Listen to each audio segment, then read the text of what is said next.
വലിയ പരിപാടിയും കാര്യങ്ങളൊന്നുമില്ല. പിന്നെ ഇത് ഒരു വീഡിയോ എടുത്തിട്ട് ഇപ്പോൾ ആരും കണ്ടില്ലെങ്കിൽ പോലും നമുക്ക് കുറേ നാളൊക്കെ കഴിയുമ്പോൾ നമുക്ക് തന്നെ കാണുമ്പോഴത്തേക്കിനും ഒരു ഭംഗിയാണല്ലോ.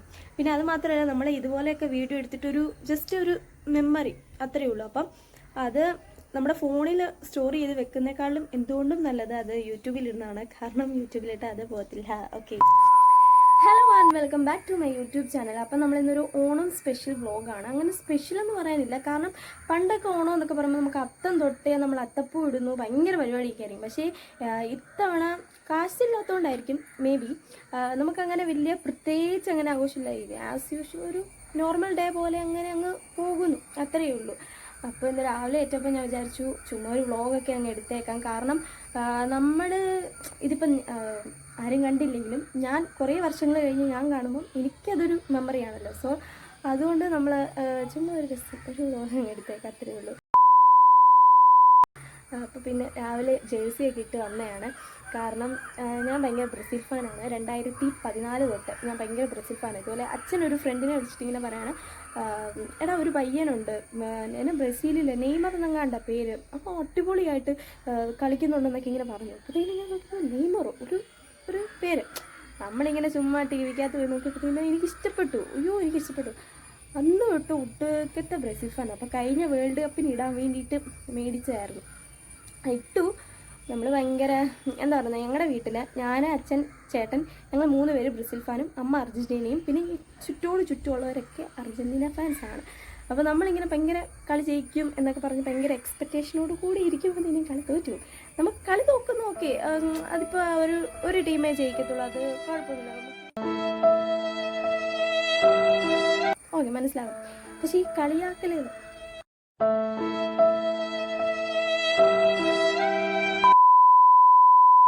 നമുക്ക് പോയിട്ട് ഇനി അത്തപ്പൂവൊക്കെ ഒന്ന് സെറ്റാക്കണം. അപ്പോൾ കഴിഞ്ഞ വർഷം ഞാനിതുപോലെ 7:30-ക്കാണ് എണീറ്റത്. 7:30-ക്ക് എണീറ്റ് എനിക്ക് 7:30 എന്നൊക്കെ പറയുന്നത് എനിക്ക് വെളുപ്പിന് ഈ 4 മണി 5 മണി ആ ഒരു ടൈമാണ് എനിക്ക് 7:30 എന്നൊക്കെ പറയുന്നത്. അപ്പോൾ കുറച്ച് ബുദ്ധിമുട്ടായിരുന്നു. എണീറ്റ് അത്തപ്പൂ ഇടാൻ നോക്കിയപ്പോൾ കുറേ പൂക്കളൊക്കെ ഉണ്ടായിരുന്നു. അപ്പോൾ നമ്മൾ മേടിച്ചു. അങ്ങനെ മേടിച്ച് അത്തപ്പൂവൊക്കെ ഇടാൻ നോക്കിയപ്പോഴത്തേക്കും ഞാൻ തന്നെയല്ലേ ഉള്ളൂ. നമ്മളൊരു ഉച്ചയ്ക്ക് 1:45 1:30 അത്തപ്പൂ ഇട്ട് കഴിഞ്ഞപ്പം പിന്നെ അത്തപ്പൂ ഇട്ടെടുത്തു നിന്ന് കൈ കഴുകി നമ്മൾ ഫുഡ് കഴിക്കായിരുന്നു. അങ്ങനെയായിരുന്നു കഴിഞ്ഞ വർഷം. അപ്പോൾ ഈ വർഷം കുറച്ചുകൂടെ നേരത്തെ സെറ്റാക്കണമെന്നുണ്ടായിരുന്നു.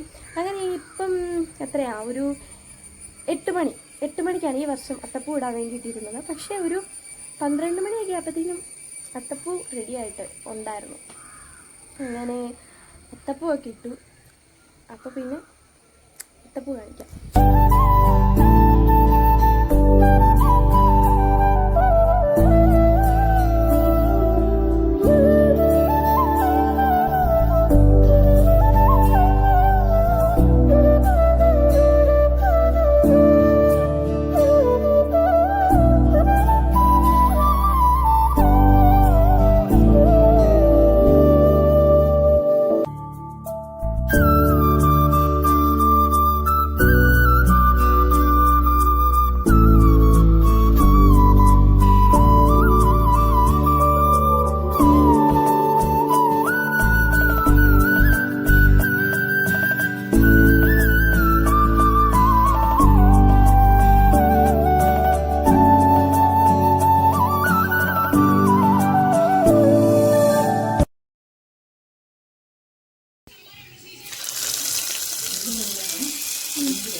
കുക്കിംഗ് അറിയത്തില്ലെന്നൊക്കെ പറയുന്നത് വലിയ ക്രെഡിറ്റ് ആയിട്ട് കൊണ്ട് നടക്കുന്ന ആൾക്കാരുണ്ട്. എനിക്ക് അതിനോടൊന്നും താല്പര്യമൊന്നുമില്ല. കാരണം ഇതൊന്നും അറിയാമെന്ന് പറയുന്നത് അത്ര വലിയ നാണക്കേടായിട്ടുള്ളൊരു പരിപാടിയല്ല.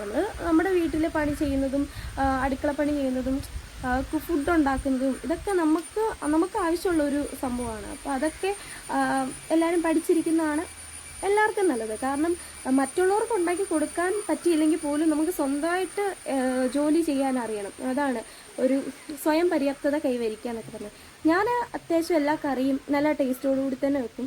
അതെനിക്ക് ഒരു ഇതായിട്ട് പറയുന്നതല്ല. കാരണം ഇപ്പോൾ കുഞ്ഞിലെ തൊട്ടേ അമ്മ ഇങ്ങനെ അടുക്കളയിൽ ഭക്ഷണമൊക്കെ ഉണ്ടാക്കുമ്പോഴത്തേക്കിനും ഞാനിങ്ങനെ അടുത്ത് പോയിട്ട് ഞാൻ ചോദിക്കും, അമ്മ അതെന്താ ഇട്ടേ, ഇതെന്താ ഇട്ടേ, എപ്പോഴാണ് ഇത് വേഗുന്നത്, അങ്ങനെയൊക്കെ ഓരോന്നിങ്ങനെ ചോദിച്ച് നമ്മുടെ കണ്ട് ഇപ്പം എല്ലാം ഒരുമാതിരിപ്പെട്ട എല്ലാ കറിയും ഞാൻ വെക്കും. നല്ല ടേസ്റ്റ് ഉണ്ട് കേട്ടോ. കറിക്കരിഞ്ഞ് കൊടുത്തിട്ടുണ്ടോ മുറിഞ്ഞിരിക്കുന്നു, അപ്പോൾ വീട്ടിലെ പണി അറിയാമെന്ന് പറയുന്നതൊന്നും അത്രയ്ക്ക് വലിയ നാണക്കേടുള്ള പരിപാടിയൊന്നുമില്ല. നമുക്കറിയാം, അത് നമുക്ക് ഒരവസരം വരുമ്പോൾ നമുക്ക് തന്നെ അത് ഉപയോഗിക്കാമല്ലോ.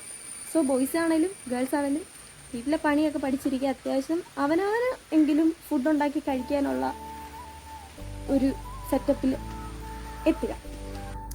അങ്ങനെ നമ്മൾ കുളിയൊക്കെ കഴിഞ്ഞ് ഒന്ന് സെറ്റായിട്ട് വന്നിട്ടുണ്ട്. ഇനി നമുക്ക് കണ്ണൊക്കെ എഴുതിയിട്ടൊന്ന് ഒരുങ്ങിയിരിക്കാം, അല്ല കഴിക്കാം.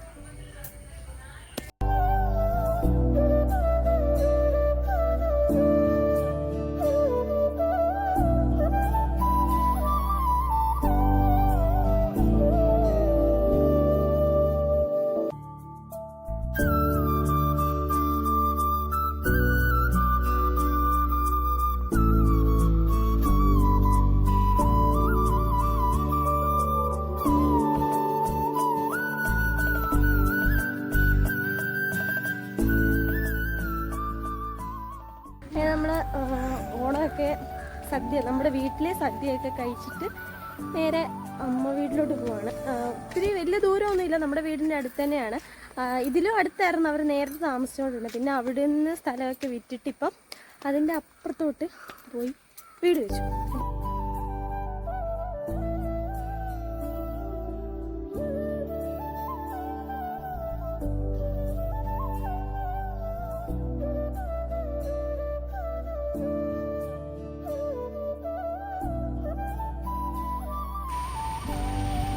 ഇതാണ് ഗൈസ് തമ്പലക്കാട് മഹാദേവ ക്ഷേത്രം.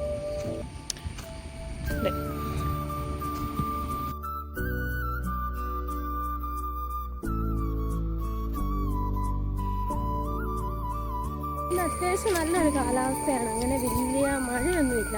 അപ്പോൾ നമ്മൾ അത്തപ്പൂവൊക്കെ ഇടുന്നതിന് കുറച്ച് മുമ്പ് ഒരു ചാറ്റൽ മഴ പെയ്ത് പോയായിരുന്നു. അപ്പോൾ നല്ല വെയിലൊക്കെ ആയിട്ട് നല്ല സൺകിസ്ഡ് വീഡിയോ. പിന്നെ ഇതുപോലെ റോഡിൽ കൂടെയൊക്കെ വീഡിയോ എടുത്തുകൊണ്ട് ആദ്യമായിട്ടാണ്. പക്ഷേ കുഴപ്പമില്ല കേട്ടോ, സംഭവം കൊള്ളാം. നമുക്കിപ്പോൾ ആദ്യത്തെ ഒരു ചമ്മൽ മാത്രമേ ഉള്ളൂ. ഒരു ഷോട്ട് എടുത്ത് കഴിയുമ്പോഴത്തേക്കിനും പിന്നെ റെഡി ആയിക്കോളും. ഓക്കെ, അപ്പോൾ ഇങ്ങനെയൊക്കെയല്ലേ നമ്മൾ പഠിക്കുന്നത്. വീഡിയോ വരാൻ താല്പര്യമില്ല. നമ്മൾ താല്പര്യം ഇല്ലാത്തതുകൊണ്ട് വീഡിയോയിലൊന്ന് കാണിച്ചത്. അപ്പോൾ കിട്ടിയോന്ന് പോലും എനിക്കറിയത്തില്ല. ഞാൻ ബാക്ക് ക്യാമറ വീഡിയോ എടുക്കുന്നത്. അപ്പോൾ ഇത് കിട്ടുന്നുണ്ടോയെന്നൊക്കെ സംഭവം പിന്നെ അവിടെ ചെന്നിട്ട്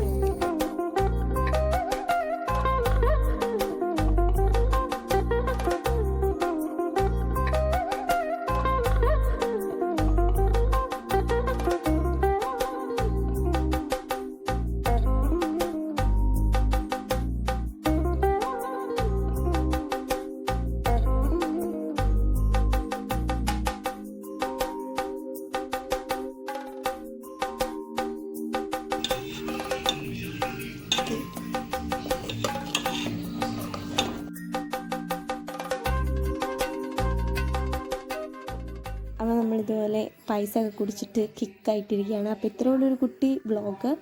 അപ്പോൾ വീഡിയോ ഇഷ്ടപ്പെട്ട ചാനൽ ലൈക്ക് ചെയ്യുക, ഷെയർ ചെയ്യുക, സബ്സ്ക്രൈബ് ചെയ്യുക. Thank you.